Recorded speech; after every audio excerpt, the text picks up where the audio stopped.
If you're like most people, you'll love reading about the law of thought transmission, but it can be sort of a struggle when you start trying to figure out practical ways to put it into practice in your everyday life so you can manifest more of what you want.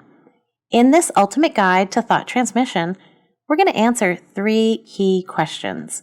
Number 1, how does it even work? Number 2, I need proof. How can I prove to myself that thought transmission is really happening? And number 3, why is prayer so powerful?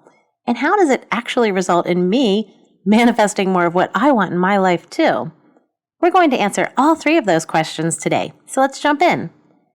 The law of thought transmission is one of Neville Goddard's most powerful teachings. Yet many people don't understand and therefore are not able to use this powerful law, but as you are about to discover, it becomes crystal clear when you look at this law from the perspective of frequency. This is the key to unlocking this powerful law so you can put it into practice in your own life. Most people don't realize how many unwanted experiences they are attracting with their daily thoughts, and how easy it really is to turn that around.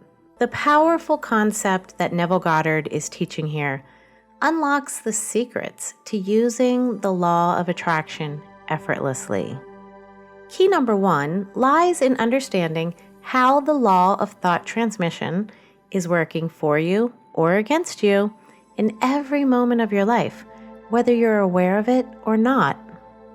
Let's begin by looking at the core teachings that Neville Goddard shares in Chapter 5 of Prayer, the Art of Believing, and then we'll explore the specific ways you can put this into practice in your own life. The words of Neville Goddard.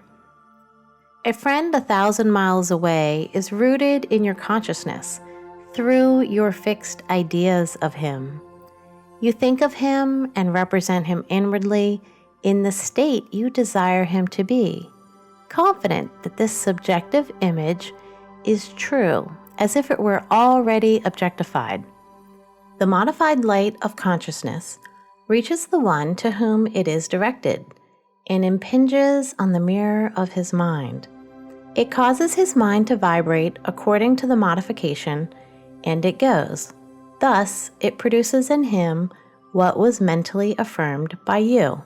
It awakens in him a corresponding state which he must objectify.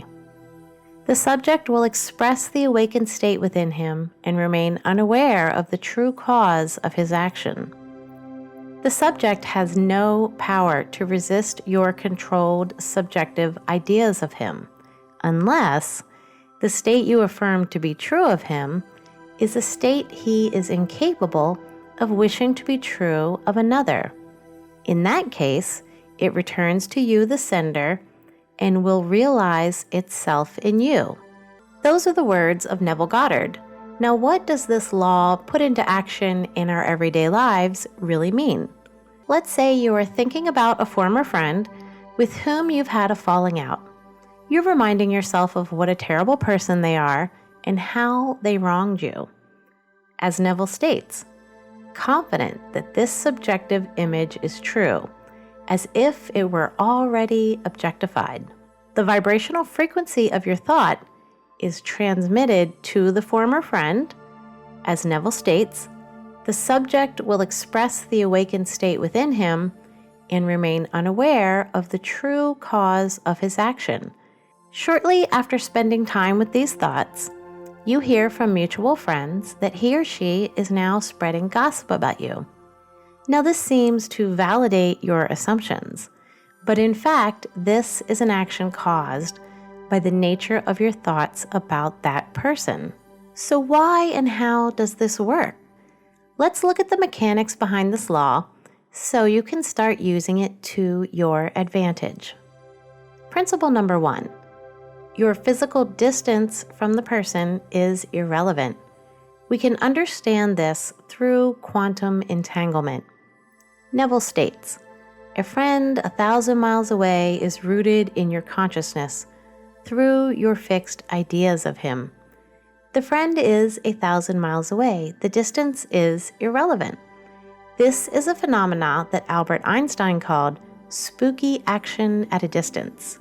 We know from quantum physics, entangled particles remain connected so that actions performed on one affect the other. At speeds greater than 10,000 times the speed of light, and as researchers state, possibly even instantaneously, even when they are separated by great distances. Principle number 2, your thoughts will create a corresponding action unless it is not a match. We can understand this through frequency and resonance. At their core, the thoughts we deeply believe and hold as true are just vibrational frequencies. And we can better understand what's going on here by looking at how frequencies interact. When two frequencies are the same, they resonate with and amplify one another. When two frequencies are not the same, there will be no resonance. For example, when you strike a tuning fork next to another tuning fork on the same frequency, the second tuning fork will begin to vibrate. However, when you strike a tuning fork next to a tuning fork on a different frequency, the second tuning fork will not vibrate because it is not a match. So in the case of the former friend, when you have those thoughts of them spreading gossip about you, keep Neville's statement in mind. The subject has no power to resist your controlled subjective ideas of him unless the state you affirm to be true of him is a state he is incapable of wishing to be true of another. So what this means is that if this is a frequency that they are also on, this idea will resonate and produce itself within them. And so, without their conscious awareness, they begin spreading the gossip, never truly knowing where the impetus to do so came from. However, if they do not hold that same frequency, again, as Neville stated, unless the state you affirm to be true of him is a state he is incapable of wishing to be true of another, in which case they are not on that same frequency. There will be no frequency match and no resonance within them. And so they will not absorb your negative ideas or speak ill of you. And then the power of your thought will have no effect on them and will only serve to bolster your own disempowering frequency. This is a simple but very powerful concept. Your deep-seated thoughts are just vibrational frequencies that are going to attract the correlated experiences into your life, whether you choose to be intentional with them or not. And the exciting thing about this is that when you do choose to become intentional with your thoughts, you can attract good things into your life. And you can also make yourself immune to the power of the thought transmission of others. So how exactly do you do this? There is one simple rule to follow, which Neville presents again and again throughout all of his teachings. First, he always reminds us of the ramifications of the law. For example, as ye sow, so shall ye reap. What you can wish and believe of another can be wished and believed of you. Then Neville provides the easy solution. He frequently quotes variations of this verse from the Bible. Whatsoever things are lovely, whatsoever things are of good rapport, if there be any virtue, and if there be any praise, think on these things. As we take a look at this practice in action, reflect on what you just learned about how frequencies do or do not resonate, and you will see why it's so powerful. I'm going to share a real-life example of how I put Neville's teachings into practice in my own life, and it really follows along the same lines of the example that we've already talked about. I had a conflict with a woman, and even after it was resolved, I found myself ruminating, telling the same story in my mind about how she was the bad guy and I was the victim. And I knew this was going to come back to me. And so I remembered Neville's teaching. Whatsoever things are lovely, whatsoever things are of good rapport, if there be any virtue, if there be any praise, think on these things. And so I made a mental list of her best qualities. I realized she is radiantly beautiful. She is a very strong woman. And so whenever she or the situation popped into my mind, I simply thought on those things. And how wonderful for her to be able to bring all of her very best self out into the world. And what happened was that I was very quickly able to let the entire situation go.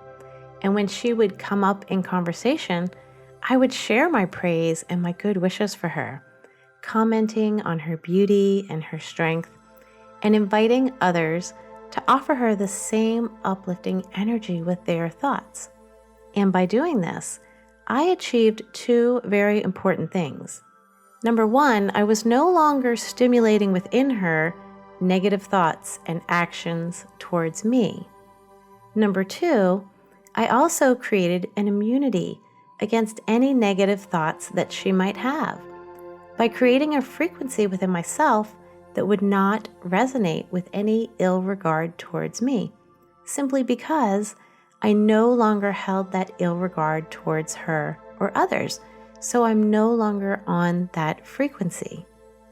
Think about this experience and ones that you have had yourself that may be similar, and reflect on Neville's teaching here.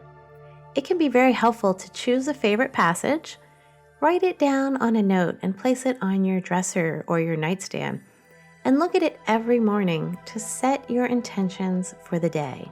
Here are a few of Neville's teachings on this topic to consider. Nothing befalls us that is not of the nature of ourselves. Never accept as true of others that which you would not want to be true of you. To believe that a state is true within the other not only awakens it within the other, but makes it alive within you. You are what you believe. Give, and ye shall receive. Now that you better understand how the law of thought transmission is working, you're probably very eager to start proving it to yourself in your own life. And the good news is, it's very easy to do. Here's how to get started. A woman recently shared that she had spent an afternoon journaling about what she is looking for in her ideal mate. And she became absolutely shocked as one by one, all three of her previous boyfriends began reaching out to her in the days following her journaling experience. So I asked her if she had thought about them during the journaling process, and she confirmed that not only had she thought of them, but she had also reflected on their best and worst qualities. And she said that as they reached out to her, each came back offering change in the specific area that she was not happy with. In Chapter 5 of Prayer, the Art of Believing, Neville Goddard teaches extensively about the law of thought transmission. And this woman's experience is the perfect example to reverse engineer, so you can see why and how the law of thought transmission works and prove it to yourself. So you can finally adopt the belief that is vital to effortlessly bringing more of what you do want into your life. First, we're going to look at why believing in the law of thought transmission is so vital to being able to use it, and then how you can prove it to yourself. The words of Neville Goddard: "A friend 1,000 miles away is rooted in your consciousness, through your fixed ideas of him. You think of him and represent him inwardly in the state you desire him to be, confident that this subjective image is true, as if it were already objectified. It awakens in him a corresponding state which he must objectify. The modified light of consciousness reaches the one to whom it is directed, and impinges on the mirror of his mind. It causes his mind to vibrate according to the modification, and it goes. Thus, it produces in him what was mentally affirmed by you. The subject will express the awakened state within him and remain unaware of the true cause of his action. Now, if you're anything like me, you read these words from Neville Goddard and wonder, how can I start testing this in my own life so I can better understand and use it? And it's vital that we prove things to ourselves, because belief is what moves us from struggling to effortlessly achieving. Think about the experience of learning to ride a bike. When everyone around you says, it's easy, you can do it, you want to believe, but still you have doubt. And that doubt is what causes you to waver and struggle. But when you gain the confidence and mastery through your own experience, you believe. You no longer struggle to ride the bike.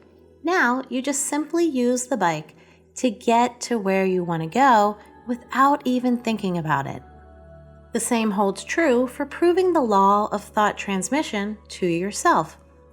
You will experience a huge shift when you go from wanting to believe in the law of thought transmission to deeply believing, because your own experiences have revealed the truth to you. This is the moment when you stop struggling and forcing. This is the moment when you get into flow and into your upward spiral. Because when you believe, you're no longer struggling and trying to force. You naturally make choices and attune your consciousness based on what is aligned with where you want to go in life, just like riding the bike. In the ancient world, of course, these practices were the norm and were understood through the lens of frequency and vibration. But in the modern world, up until recently, they were relegated to the world of metaphysics and considered by the mainstream to be fringe concepts. This can make it harder to drum up the belief that is so vital to your natural success when you're surrounded by mainstream beliefs that contradict these fundamental operating principles. But the good news is that the mainstream tides are turning. In another video on the law of thought transmission, I explained how we are now better able to understand the mechanisms behind these principles through the lens of frequency and vibration, and with the help of modern research in quantum physics. And even more recently, the Nobel Prize in Physics was awarded to Elaine Aspect, John F. Clauser, and Anton Zeilinger for their work in quantum entanglement and non-local realism. Modern research, such as this, brings the formerly metaphysical theories and philosophies into the concrete ground of modern scientific experiment. This is very important because we are all conditioned to foster belief based on scientific experiment, and therefore it makes it much easier for the average person to adopt the beliefs that are so vital to the mastery and use of these principles. In fact, Eva Olsen, a member of the Nobel Committee for Physics, stated, "Aspect, Clauser's, and Zeilinger's work has opened doors to another world." Of course, we know that Neville Goddard and so many others have already opened these doors to us. Neville Goddard described the law of thought transmission in this way. The modified light of consciousness reaches the one to whom it is directed and impinges on the mirror of his mind. It causes his mind to vibrate according to the modification, and it goes. Thus, it produces in him what was mentally affirmed by you. So how can you prove this to yourself? So you can shift from the doubt-based struggle to belief-based flow? Well, you might be tempted to set up an experiment. I know I was, and this is not advisable, simply because of the lingering doubt that we have in our subconscious mind, and this lingering doubt is going to influence the results of the experiment. And this is where we come back to the young lady, the one who had journaled about her ideal mate and had all of her ex-boyfriends showing up, offering what they previously lacked in the relationship. Now, what do we know about this situation? We know that she was in a relaxed state, as Neville Goddard would advise, a state akin to sleep, and what we know as the alpha brainwave state. She wasn't trying to force anything to happen, as is so often the case with our approaches to manifesting. We know that her intentions and emotions were earnest. Again, she wasn't trying to force anything to happen. She had a sincere and intense conviction about what aligned with her needs and her desires. She was projecting this from the inside out. The nature of her thoughts was transmitted to the gentleman, and as Neville states, it causes his mind to vibrate according to the modification, and it goes. Thus, it produces in him what was mentally affirmed by you.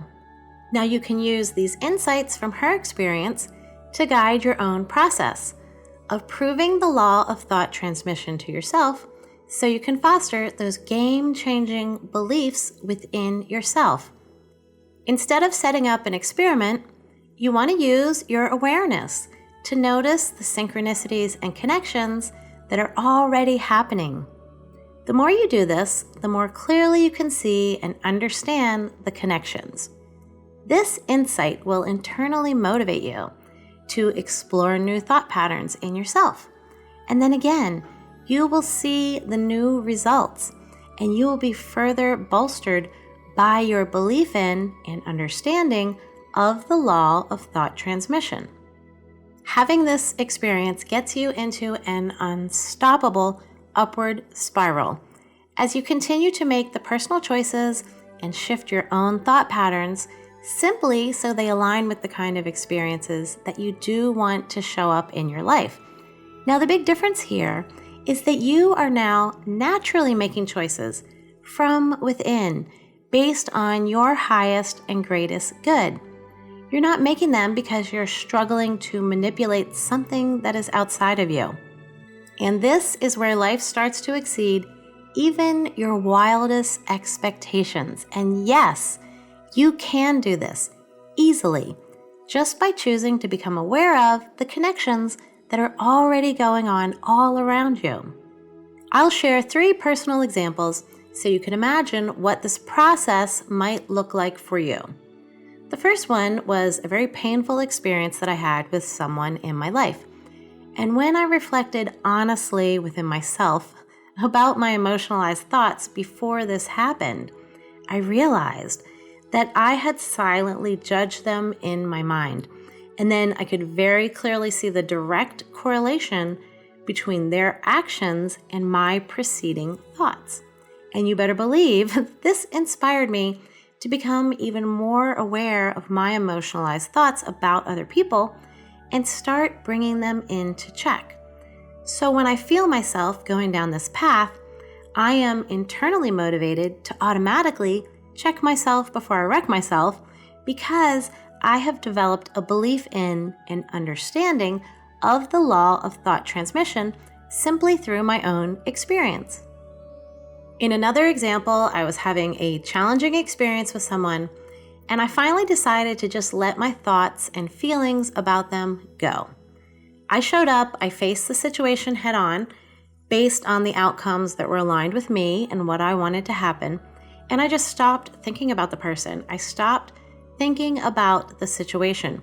Now, unsurprisingly, they decided to drop the whole thing, and the whole situation disappeared quite literally overnight.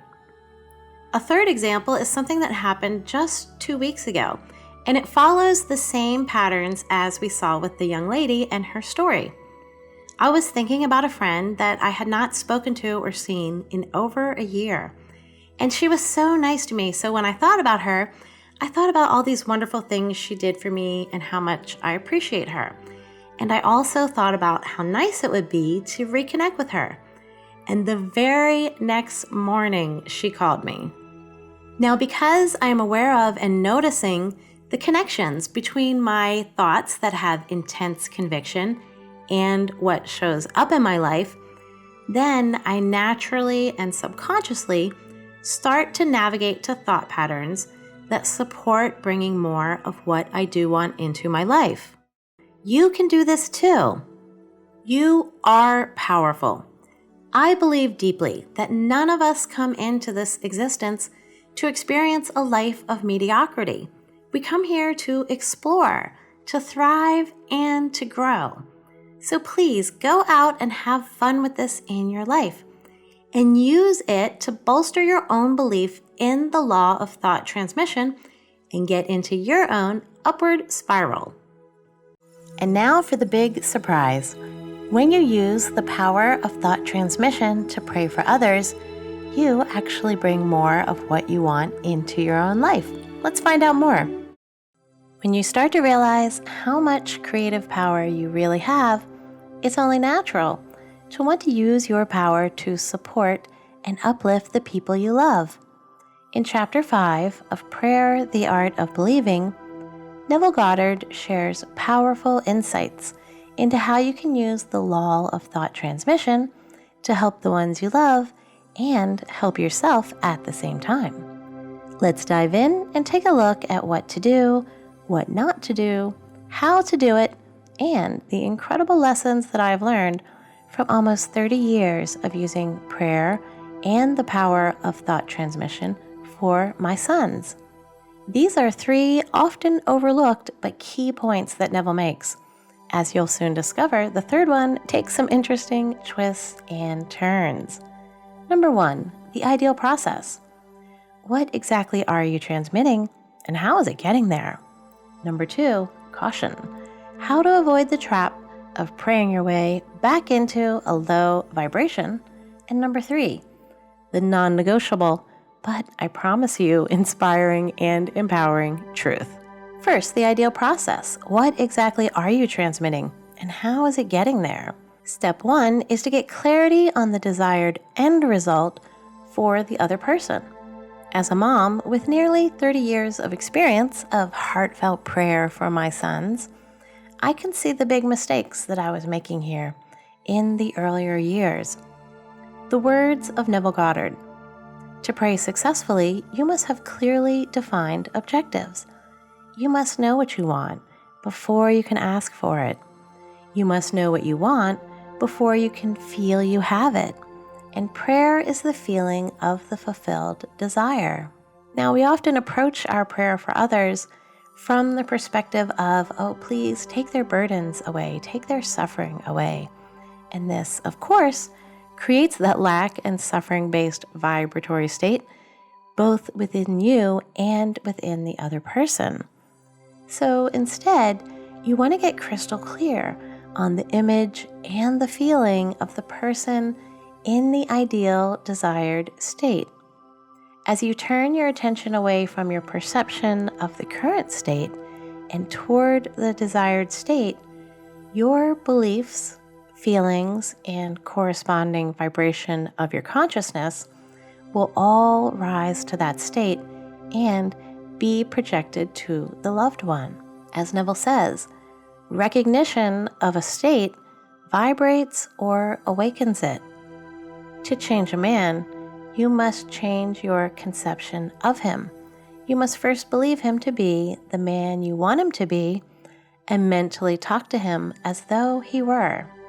Your vibration is being transmitted to the intended recipient, regardless of the nature of the vibration. And you might be wondering, well, how is the vibration of my consciousness being transmitted to my loved one? As I discussed in greater length in the Law of Thought Transmission Explained, we do better understand this now through principles of modern science, such as entanglement.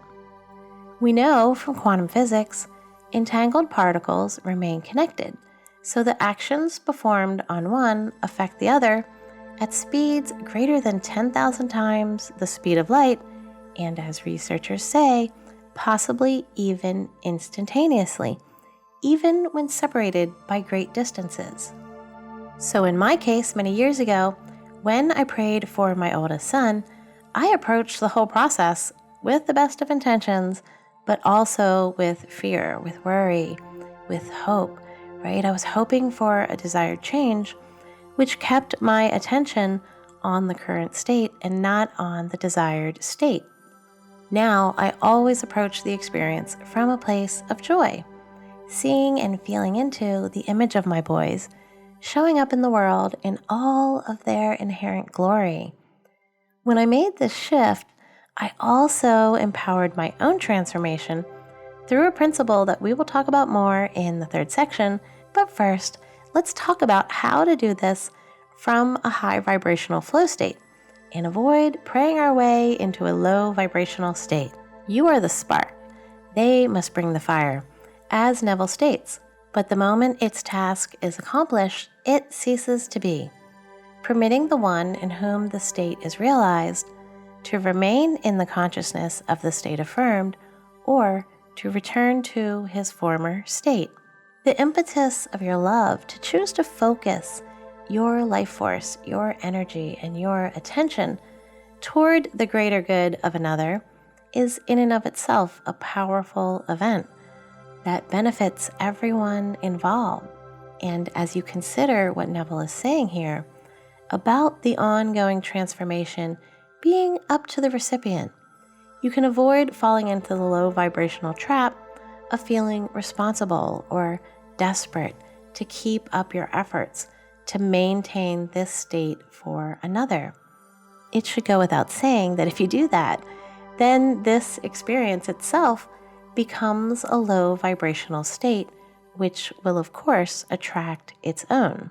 Neville mentions it so many times in this chapter that I think it's worth reminding ourselves so we can enjoy the whole experience from a higher vibrational state.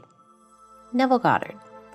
Were the tones of health not contained within the consciousness of the one whom they are affirmed, they could not be vibrated by the word which is sent. You do not really give to another. You resurrect that which is asleep within him. The possibility to impress an idea upon another mind presupposes the ability of that mind to receive that impression. Now, I know I also did this for a while. Whenever one of my boys would struggle, I would think, I gotta get in there, gotta use my good juju to help them get through this or to help them get back on track.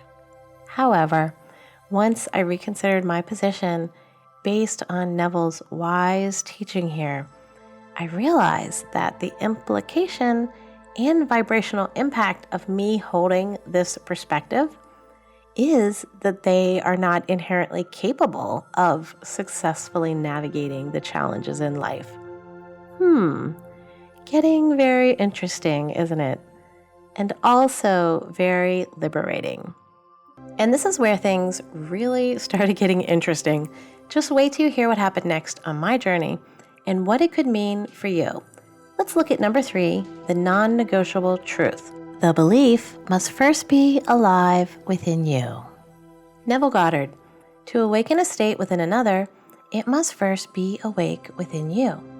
The state you would transmit to another can only be transmitted if it is believed by you. Therefore, to give is to receive. You cannot give what you do not have, and you have only what you believe. So to believe a state as true of another not only awakens that state within the other, but makes it alive within you. You are what you believe. Now, this is the point in my own journey of prayer for my sons when I said, oh snap, and really started to wake up, because I realized I had not yet taken ownership myself of all the states that I wanted so much for them to take ownership of. And this is an easy mistake to make. We tend to focus on the importance of something because we've experienced the lack of it ourselves. But as Neville states, to awaken a state within another, it must first be awake within you. The state you would transmit to another can only be transmitted if it is believed by you. Therefore, to give is to receive. And this is the point where I realized that I must first allow myself to fully realize these states within myself too. And so I looked at the ideal version that I was seeing in them, and I began to see myself in the same ways. This speaks very heavily to Neville's statement, "So to believe a state as true of another not only awakens that state within the other, but makes it alive within you." In fact, Neville often suggests that when you struggle to see the ideal state in yourself, to use that mental energy and to see it in another person. And then I noticed something really interesting that happened. The need for an intentional prayer practice really disappeared. It's just because my boys and I now share a mutual assumption of certain states. Now, we just see them as inherent to who we are and our reality. And this was achieved when I accepted that non-negotiable truth that to awaken a state within another, it must first be awake within you. The state you would transmit to another can only be transmitted if it is believed by you. Therefore, to give is to receive. And that's the beauty of the law of thought transmission and praying for others. It's a win-win. Everyone benefits from it. So now you're prepared to use prayer and the law of thought transmission to uplift the people you love and yourself. Look at each of these core elements. Enjoy the process and just keep growing. As Neville states in another teaching, a disciple is one who conditions his mind so that he may act on higher and higher levels of consciousness. Please share your thoughts in the comments. Be sure to subscribe and keep watching. I'll see you in the next video.